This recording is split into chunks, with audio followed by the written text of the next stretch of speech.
Assalamualaikum warahmatullahi wabarakatuh. Saya Witaria Friani dari Angkatan 18 Kelompok 2 dengan nomor daftar hadir 13. Saya akan menjelaskan tentang sintesa agenda 3 dan personal branding. Untuk lebih jelasnya, yuk disimak penjelasan dari saya.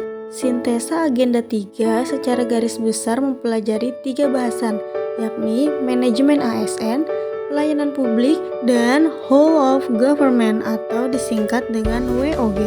Pertama, saya akan menjelaskan tentang manajemen ASN. Apa sih itu manajemen ASN?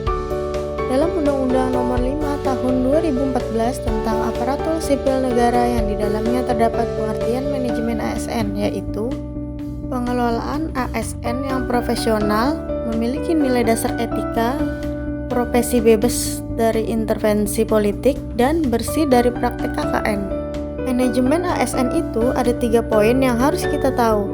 Pertama, kedudukan, peran, hak dan kewajiban, serta kode etik ASN. Kedudukan kita sebagai ASN.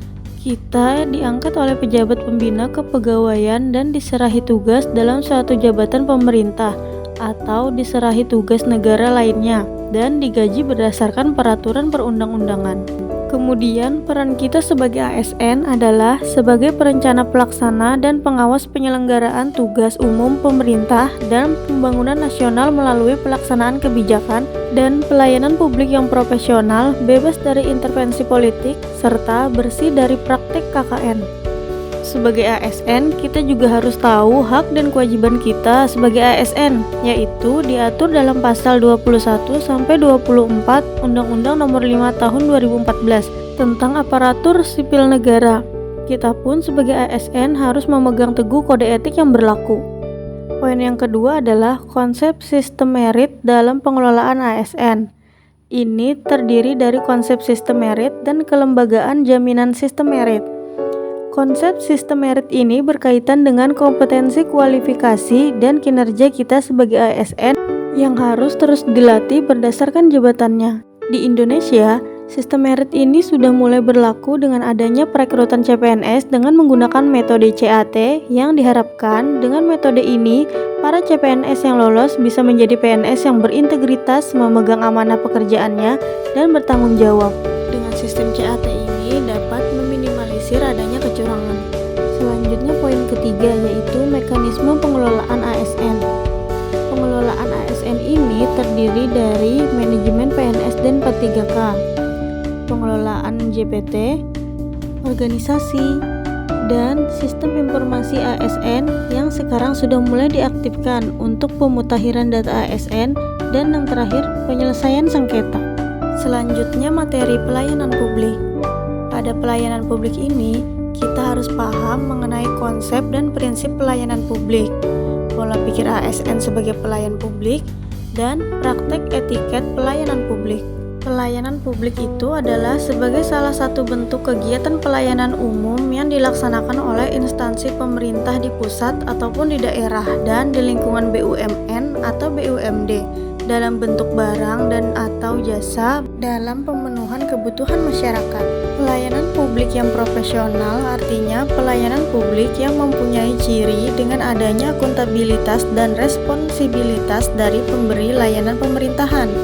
Pelayanan publik yang profesionalitas itu terdiri dari kesederhanaan, kejelasan, kepastian hukum, akurasi keamanan, tanggung jawab, kelengkapan sarana dan prasarana, kemudahan akses, kedisiplinan, kesopanan, keramahan, dan juga kenyamanan. Di antara pelayanan itu, ada prinsip pelayanan publik yang baik untuk mewujudkan pelayanan optimal, yaitu partisipatif, transparan, responsif, tidak diskriminatif, mudah dan murah, efektif dan efisien, aksesibel, akuntabel, dan berkeadilan. Selanjutnya yaitu ada whole of government atau biasa disingkat dengan WOG. WOG ini adalah sebuah pendekatan penyelenggaraan pemerintahan yang menyatukan upaya-upaya kolaboratif pemerintahan dari keseluruhan sektor dalam ruang lingkup koordinasi yang lebih luas guna mencapai tujuan-tujuan pembangunan kebijakan manajemen program dan pelayanan publik. Dalam hal ini, WOG menjadi penting karena diperlukan sebuah upaya untuk memahami pentingnya kebersamaan dari seluruh sektor guna mencapai tujuan bersama. Sikap perilaku dan nilai yang orientasi sektor harus dicairkan dan dibangun dalam fondasi kebangsaan yang lebih mendasar yang mendorong adanya semangat persatuan dan kesatuan. Salah satu contoh WOG di Indonesia berupa pola pelayanan satu atap seperti Samsat. Nah, itu tadi 3 materi yang ada dalam agenda 3. Dari ketiga materi tersebut, kita dapat mengambil banyak pelajaran, salah satunya untuk diri pribadi saya sebagai CPNS. Pertama, kita sebagai ASN harus mengetahui kedudukan peran, hak dan kewajiban, serta kode etika ASN. Itu penting untuk meningkatkan integritas dan kompetensi kita sebagai ASN. Yang kedua, saya sebagai ASN menjadi paham akan konsep dan prinsip pelayanan publik, bahwa saya akan memberikan pelayanan yang baik, ramah, cepat, dan tanggung jawab. Dan yang terakhir, bahwa dalam pemerintahan penting adanya kolaborasi, koordinasi, dan sinergitas antara dinas kementerian terkait penerapan WOG guna untuk mencapai tujuan-tujuan pembangunan, kebijakan manajemen program, dan pelayanan publik. Nah, itu tadi penjelasan saya mengenai sintesa agenda 3 dan personal branding. Semoga penjelasan yang saya berikan dapat bermanfaat bagi teman-teman semua. Sekian penjelasan dari saya. Salah hilap mohon maaf. Wassalamualaikum warahmatullahi wabarakatuh.